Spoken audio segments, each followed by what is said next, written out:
கரூர் மாவட்டத்தில் பிரச்சாரம் செய்யும்போது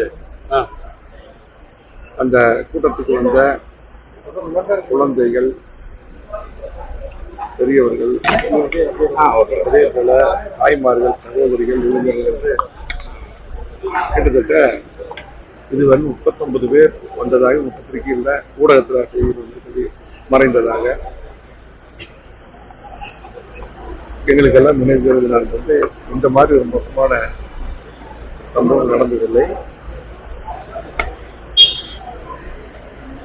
மிகவும் வருத்தமான நிகழ்ச்சி.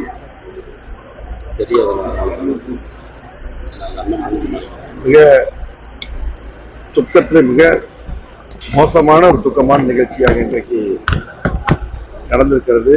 வார்த்தையே வரவில்லை. இந்த மாதிரி நிகழ்வு எப்பொழுதும் நடக்கக்கூடாது. அதே போல இந்த மாதிரி பிரச்சாரத்துக்கு வரும்போது நீங்க பத்திரிகை நண்பர் கேட்டது போல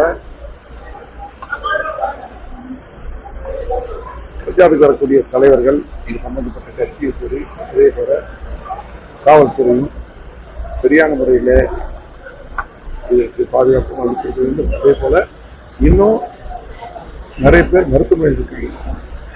பொதுச்சியார் சொன்னது போல முழுமையாக தகவல்கள் எல்லாம் இது நடந்தது என்று தெரிகின்ற பொழுது விரிவாக அதை பற்றி பொதுச்செயலாளர் எடப்பாடியார் அவர்கள் அதை கருத்தறிவிக்க சொல்லியிருக்கார்கள்.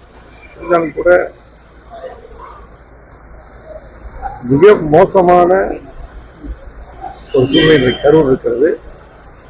அரசாங்கமும் அதே போல அந்த குடும்பங்களுக்கு குறிப்பாக மருத்துவமனையில் அனுமதி பெற்றக்கூடிய உயிருக்கு போராடி கொண்டிருக்கிறவர்களை தனியார் மருத்துவமனையில் அட்மிட் பண்ணி உயர்தர சிகிச்சை அளிக்க வேண்டும்.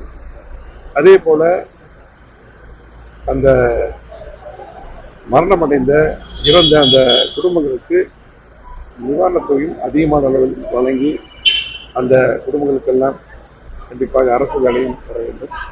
அதே போல இந்த மாதிரி சம்பவம் இனிமேல் தமிழகத்தில் மட்டுமல்ல எங்கேயுமே எந்த இடத்துலையுமே இந்த மாதிரி சம்பவம் நடக்கூடாது. அதுக்கு எப்போதுமான நடவடிக்கை எடுக்க வேண்டும். உள்துறை அமைச்சகம் அறிக்கை கேட்டிருக்கேன் அரசு கிட்ட.